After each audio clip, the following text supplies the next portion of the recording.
Como dice la canción de Lito Nevia, si la historia la escriben los que ganan, eso quiere decir que hay otra historia, la verdadera historia. En este programa queremos intentar contarles la otra cara de la historia prohibida, la historia silenciada por el poder que venció. Las historias que conocemos siempre son las historias de los vencedores, nunca de los vencidos. Por eso son historias oficiales, historias del poder de turno. Pero hay otra historia, la historia de los que perdieron el derecho a ser escuchados, la historia que no pudieron contar a los que perdieron, porque las derrotas no son solo rendiciones, sino que pierden todos los derechos y que le quitan todas las posibilidades de narrar el otro relato, de testimoniar que existe en otra parte de la historia. Por eso queremos contar, a través del diálogo, la historia que nos contaron no es la única. Esa historia es solo una parte de la verdadera historia. Hay otras historias por compartir.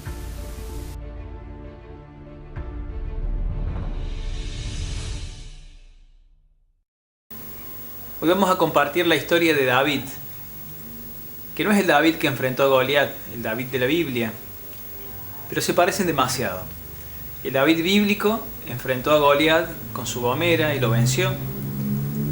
El David nuestro, el David el caramelero, enfrentó también a la adversidad y a la vida desde una mesita con cosas dulces para poder sobrevivir desde la dignidad del trabajo. Hoy vamos a conocer una historia que puede ser común, que puede ser parte de los rituales urbanos de la ciudad, pero de un hombre que no se entregó nunca, que no decidió reclinarse sobre el asistencialismo, sino trabajar. Y nos va a contar cómo se le ocurrió esta idea de generar este pequeño emprendimiento de vender golosinas en las puertas de los bancos, en las puertas de los boliches o en la puerta de la cancha de fútbol.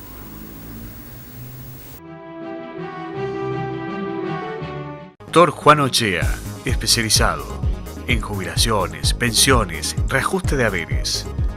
Peñalosa 1372, planta alta, frente a tribunales. Teléfono 03571-503-618, Río Tercero. Silos Mengo, planta integral de silos. Visita nuestra página www.silosmengo.com.ar.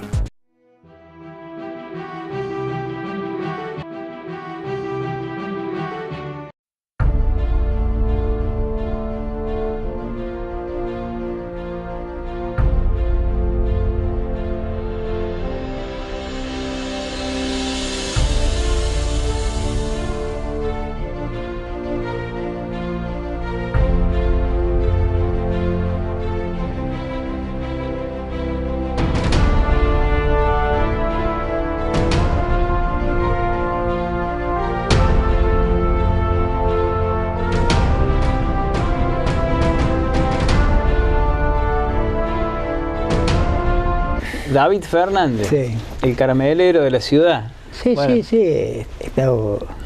Empezamos primero. Sí, bueno, pero un caramelero que tiene historia. Bueno, sí. ¿A qué edad comenzaste a trabajar? Bueno, yo a los 5 años,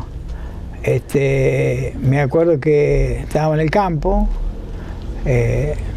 y me acuerdo que tenía 4 chanchas, pero grandes, así eran, y tenían de 10 a 13, 14 lechones por vuelta. Un montón. ¿Y qué edad tenías vos cuando los cuidabas? Yo tenía 5 años. 5 años. 5 años. ¿Y qué hacías ahí al lado del chiquero? No, había que cuidar como es en el rastrojo. Había como es, era en el campo donde estaba yo, eran 190 hectáreas. Y bueno, había el potrero, como se largaba, que había cebada o centeno para las vacas, los caballos, bueno, y ahí había que cuidar, o el rastrojo de maní, que no se fueran al maíz, porque hacían muy grandes, mucho desastre en maíz. Los vecinos ahí colazos, tenían, no sé, un montón de cerdos, y por ahí se iban las chachas, tenían que ir en el maíz nuestro, un desastre bárbaro, así que... ¿Y con 5 años no tenías miedo de hacer el trabajo que hacías? No, porque, qué sé yo, uno ya iba viendo a mis hermanos mayores, claro, que hacían el trabajo, lo han hecho antes ellos, y bueno, éramos 3 varones y una mujer 4. Bueno, y cuando fuiste creciendo, ¿qué otro trabajo hiciste en el campo? Y bueno, después, como mi padre tenía un tractor, un Anoma, R35 creo que era. Bueno, el Anoma 35. Era, y se le ataba 4 rejas del 12. Bueno, después empecé a manejar el tractor y así. ¿Y caballos también tenían en el campo? Teníamos caballos también. Como, cuando el tractor se usaba para otra cosa, a lo mejor había también he arado con un arado de 3 rejas. ¿Tirado por un caballo? 8 caballos. ¿8 caballos? 8 caballos. Y ahí, ¿cómo es? Había potrillos nuevos, bueno, se iban atando al palenque para ir amansándolo, y después, cuando ya se tenían 2 o 3 días atado al palenque, palenqueado, se decía, el caballo potrillo palenqueado ya, para que vaya sacándole las cosquillas, esas cosas. Entonces, por ahí lo metíamos en el arado, unas 2 horas más o menos, para que se fuera acostumbrando. Y así, después, un día una forma, otro día de otra, hasta que el caballo se amansa. Y así fue. Así que así es de domador también. Y bueno, también tuve la suerte, digamos, me volteó 2 veces, a lo mejor, como era el hijo porque había como 4 caballos de andar. Ajá. Y había un potrillo, como el vallito, así, y la pampa, le decimos la madre. Y entonces uno siempre la ensillaba la yegua y también el potrillo iba por detrás. Y bueno, hasta el fin que se fue dando, y bueno, después lo palenqueamos y bueno, un día tenía un apero y me volteé un par de veces, pero después lo amancé.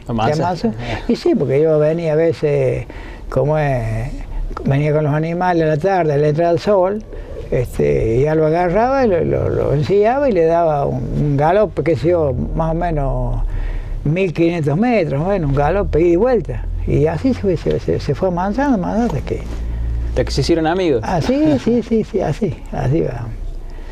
Bueno, José, ¿y después de ese trabajo de campo te viniste a la ciudad de Río Tercero? Bueno, sí, me casé yo a los 19 años, y ahí me vine al pueblo y vivía, mi padre compró 2 piezas que eran frente a la fábrica. ¿Qué fábrica era? Era Industrias Químicas de Llantorno.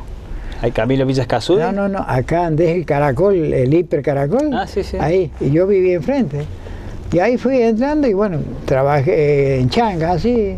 A lo mejor trabajaba 2 o 3 semanas, me suspendí en una y bueno, y así hasta que fui quedando y primero como zarandeador, después moledor con una masa de 8 kilos, 9, 8 horas. A romper tochos de zinc con una punta y una masa de 8 kilos, 9 kilos, no me acuerdo cuánto era. Y había que darle. Entre 3 por turno éramos 4. 3 me parecía, no me acuerdo. ¿Y qué edad tenías cuando trabajabas en esa fábrica? Yo ya tenía 19 años. 19 años, casi 20. ¿Y hasta cuándo trabajaste en esa fábrica? Y bueno, después de ahí tuvimos que ir saliendo porque por los ácidos, por los humos de los hornos que había ahí, los compraron, no sé, allá cerca del Aeroclub. Allá, ¿cómo es? ¿Trasladaron la fábrica? Sí, fueron trasladando hasta que trasladaron. Allá habían comprado y habían hecho una planta de ácido bórico, abajo, porque hay barranca, así que la parte baja habían hecho. Y bueno, después en el bordo hicieron al lado de la ruta y ahí fueron llevando los hornos, hasta que después fueron agrandando y había como 6 hornos y la caldera. También fui calderista, aprendiendo, en carga de turno, porque como digamos, íbamos subiendo categoría. Porque había que llegar el momento de entregar el turno, venía otro en cargo de turno y había que darle las programas, las novedades del trabajo que se había hecho, que tenían que seguir. Estaba el horno Boker, las arandas, el molino, y los hornos super de cine polvo. Bueno, había que controlar cada hora la temperatura y había que anotar en un cuaderno. ¿Y David, y ahí hasta qué cuántos años trabajaste en esa fábrica? Y ahí Y del 70 al 76 que me chocaron en la puerta de la fábrica. O sea, 6 años y después tuviste un accidente. Y claro, yo iba a trabajar de noche, me han dicho. Yo no me acuerdo. ¿No te acordás de nada? No. Sé que la señora estaba embarazada y sé que a los días que me chocaron a mí, claro, el fin de mayo y cada el 3 de junio nació el segundo, el varón. De tus hijos, el segundo de tus hijos. Pero yo no recuerdo bien, pero más o menos una lucidez por ahí me daba, que estaba gordo, no.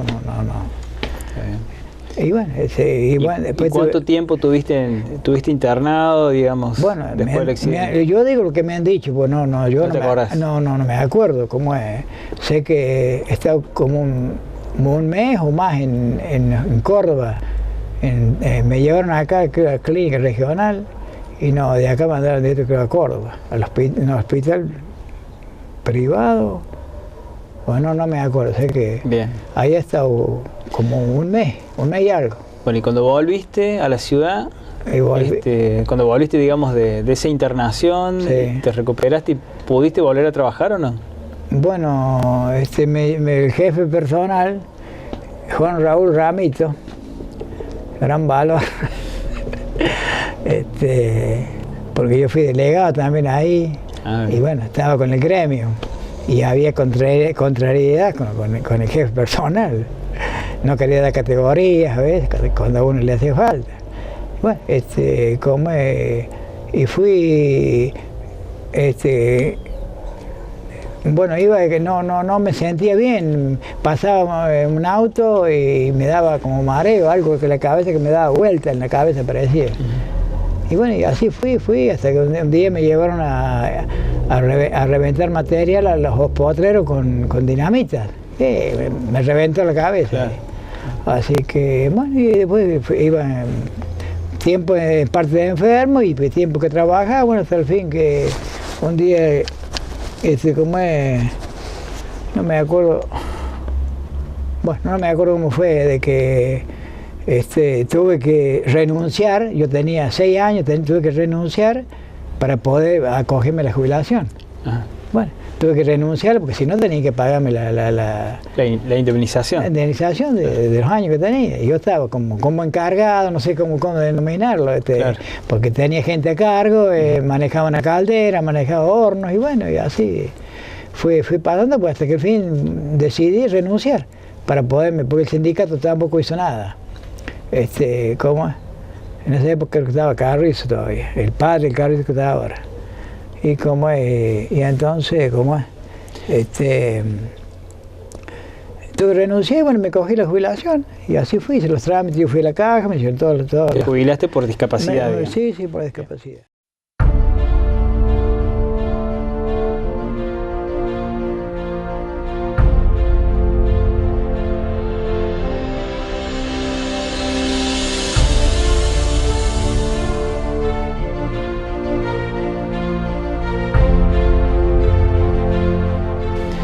Bueno, y después que se te cae, digamos, la jubilación, ¿en qué trabajaste? ¿Cómo hacías para mantenerte? Y bueno, seguí, ¿cómo es?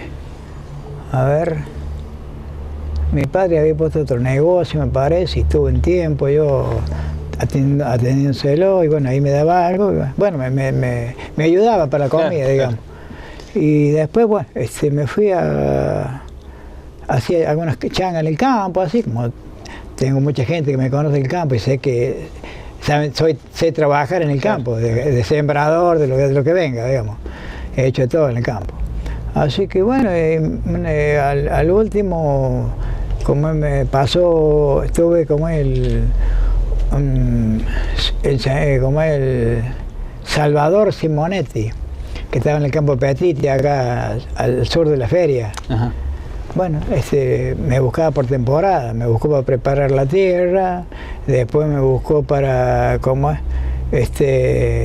sembrársela, y después me buscó para pasar el rotorrastra, después pasar la reja, y después fumigar, todo el periodo que lleva la cosecha, la soja, digamos, soja, café, todo lo demás.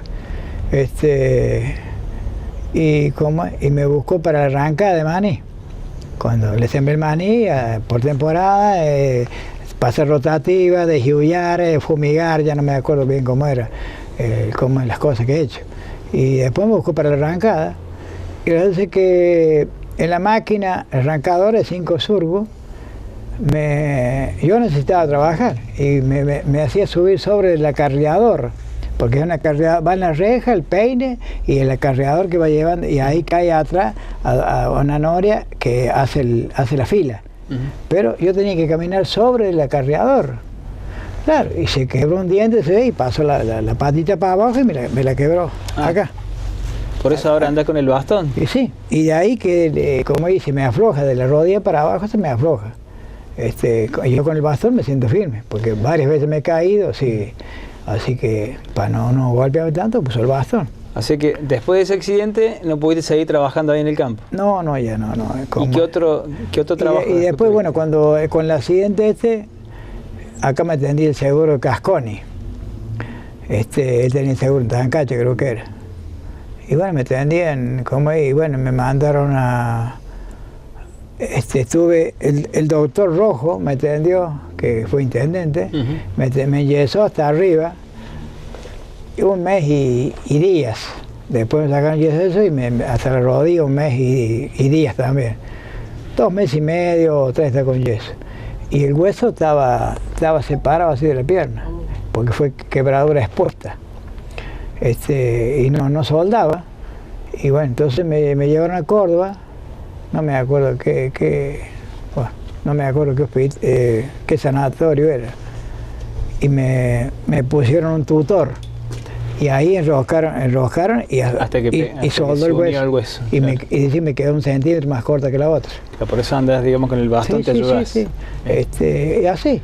Bueno, y ahí como estaba en un hospedaje, pues me paga todo el seguro. Claro. Y entonces, un día andaba, porque salía con las muletas y no podía estar, estaba intranquilo, qué sé yo, tenía que andar para poder dormir la noche. Y un día llega a un lugar de que había un señor que abría las puertas de los taxis. Y yo estaba parado, me paré a mirar, y el rato veo que no estaba más. Y ahí me prendí yo a abrir puertas de taxi, y la gente me daba. Así que... ¿Encontraste un trabajo? Ya encontré, y ahí empecé como unos días, cuando no vi que no había nadie, porque cada cual tiene su puesto, su lugar. Así que empecé a abrir puertas de taxi. Y entonces después, y en otras esquinas, cuando cruzaba la cañada, había otros muchachos que vendían turrones, obleas, por entre medio de los coches. Sí. Pues y pensé, yo digo, cuando vaya allá voy a hacer esto. Digo. Acá en Río Tercero. Claro, cuando ya vaya. Sí. Mira vos. Así que se me vino eso y entonces, Entonces cuando llegaste acá a Río Tercero, ¿compraste golosinas? Sí, cuando cobré el seguro, digamos. Ah, bien. Sí, cuando yo cobré el seguro, compré golosinas, y ahí empecé en la municipalidad.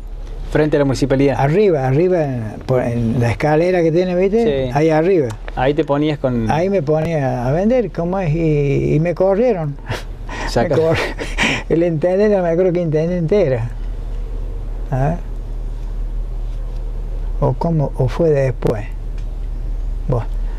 Sí, ¿Y de ahí dónde te fuiste? De ahí me fui al banco. ¿El Banco Nación? Banco Nación, sí. Y estaba a la mañana. Y a la tarde había jubilados en Banco Provincia, así que estaba a la mañana. ¿Te trasladabas? Sí, en la tarde eran 2 horas Banco Provincia. Bien. ¿Y a la mañana a qué hora te instalabas frente al Banco Nación? Y antes de las 8 que abría el banco. O sea, antes de las 8 y te quedabas hasta qué hora? Y hasta las 11:30 más o menos. Invierno, verano. Abajo el agua, una capa y dale, tirando el carrito. ¿Y vendías? ¿La gente te compraba? Y bueno, para vivir. ¿Te alcanzaba para vivir? Sí, para ir viviendo. Bien. ¿Y eso lo hacía de lunes a viernes? Y bueno, y el día sábado estaba habían estos músicos, no sé si era Querro, después Acevedo, y como es, che, salí. Así que, entonces me llevaron, como dice, anda, dice, a vender, dice. Hacían baile, ¿cómo es? Folclore, digamos. No, baile para bailar, con acordeones, sí. Piano, cosas. Y bueno, y así empecé. Entonces después Acevedo alquiló, no sé si en la sociedad acá, frente a la cooperativa. Sí, Española. Todos los sábados hacía. Y bueno, yo iba, les ayudaba a cargar los instrumentos de ellos y después comíamos juntos ahí, los ayudaba a descargar y todo, así que... ¿Y te ponías afuera a vender o adentro? No, adentro, no, pues estaba. Así que me dice, tenés que traer cigarrillos. Y bueno, fui trayendo cigarrillos, porque el cigarrillo dejaba pocas ganancias. Claro. Pero, por lo menos para ir puchereando y bueno, O sea que de lunes a sábado estabas ocupado. Y el domingo la cancha. Ah, ¿también? No tenía descanso yo. No hacía, no. ¿Y en la cancha te dejaban entrar o era afuera? No, sí me dejaban entrar. En 9 de julio allá, ¿cómo es? ¿Y ahí se vendía más? Bueno, tenía que llevar praliné, estaba Basualdo que llevaba el praliné, puflito, esas cosas, pero yo tenía, y él, después que yo tenía pastillas, chicles, y obleas, turrones, y bueno, después empezó a llevar también él, así que me dejaron medio mal. Sí, pero por lo menos iba comiendo. Ibas comiendo. Iba viviendo con la familia, digamos. Hasta que después te llega la jubilación. ¿Cómo fue? Claro, vos tenés 66, sí, cuando cumpliste los 65. Claro, no, yo a los 65 me decían que esta abogada Ferreira, sí, que hacían las cosas rápido. Bueno, fui allá y como hablé y pregunté, me hicieron los trámites ellos y bueno, después sí, me hicieron la jubilación. Así que, bueno, y después de la jubilación, ¿seguiste haciendo lo mismo? Tengo que terminar lo que tengo, digamos, porque todavía tengo algo de mercadería. ¿Y la mercadería dónde la comprabas? ¿Ibas a Córdoba? Y bueno, hubo un tiempo que sí iba a Córdoba, pero después compré acá nomás de Orlandi. Ah, había el distribuidor de Arco. Sí, el distribuidor de Arco, así que compraba bueno, acá nomás. Así que, pero ya, el otro no, ahora el sábado pasado, estuve acá en el Club de los Abuelos, porque hoy me han avisado que lo han clausurado, así que me jodieron otra vuelta. Así que después tendré que ir a la sociedad italiana, allá también voy. O sea que seguís con el oficio de caramelero. Sí, quiero terminar lo que tengo. Está bien. ¿Y después qué vas a hacer? Y después, bueno, vamos, no sé todavía, que quiero ver si puedo terminar un departamentito para alquilarlo, ver que hay otra entradita. Puedes tener otra entrada. Sí. Bueno, David, muchas gracias por recibirnos en tu casa, por contar tu historia, que es una historia más, que es importante y que es parte de la historia de la ciudad también, ¿no? Sí. Yo lo que siempre dije, a mí me enseñaron a respetar, pero hay gente que le falta el respeto a uno. Porque yo le he fiado a muchos, digamos, porque tenía para vender y como podía aguantarlo. Y hay muchos que me han quedado debiendo. No quiero decir los nombres porque pero bueno, esperemos que en algún momento puedan cumplir. Me han pagado mal. Había una inspectora que me quedé viendo en el año 95. Era una inspectora de tránsito. Me quedé viendo, no sé si 30 pesos era. Para mí era plata. Y claro. Y bueno, y así varios como me han... Bueno, pero vos has seguido y acá estás. Digamos, sí, no, yo siempre, a mí siempre me enseñaron a respetar. Yo respeté. Aunque algunos me han insultado a veces por ahí, y bueno, y a veces se le sale la cadena, también uno contesta. Así que, y bueno, y hay que seguir para adelante nomás. Bueno, David, muchas gracias. Bueno, gracias a ustedes. Y nos vemos en otro momento. Bueno, gracias. Hasta la próxima.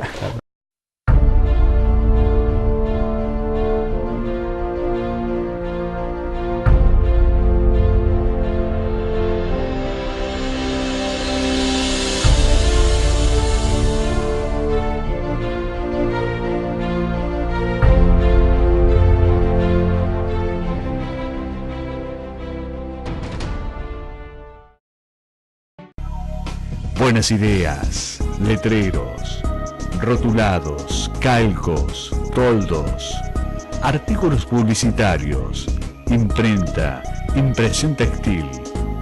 Buenas ideas. Teléfono 03571 503 500. Río Tercero.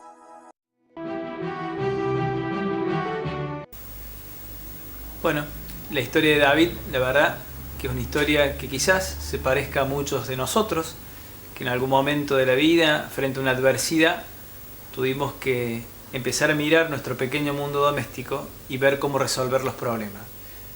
Y creo que la lección que nos deja David es que la única manera de resolver los problemas es cuando nos involucramos con el problema, pero siempre, siempre a partir de la posibilidad de generar un trabajo. David lo hizo de esa manera, con sus manos, con su creatividad, mirando a otros, aprendiendo. Y creo que el mensaje es ese. No tenemos que rendirnos nunca porque siempre existe una posibilidad. Como dice la canción de Lito Nevia, si la historia la escriben los que ganan, eso quiere decir que hay otra historia, la verdadera historia. En este programa queremos intentar contarles la otra cara de la historia prohibida, la historia silenciada por el poder que venció. Las historias que conocemos siempre son las historias de los vencedores, nunca de los vencidos. Por eso son historias oficiales, historias del poder de turno. Pero hay otra historia, la historia de los que perdieron el derecho a ser escuchados, la historia que no pudieron contar a los que perdieron, porque las derrotas no son solo rendiciones, sino que pierden todos los derechos y que le quitan todas las posibilidades de narrar el otro relato, de testimoniar que existe otra parte de la historia. Por eso queremos contar, a través del diálogo, la historia que nos contaron no es la única. Esa historia es solo una parte de la verdadera historia. Hay otras historias por compartir.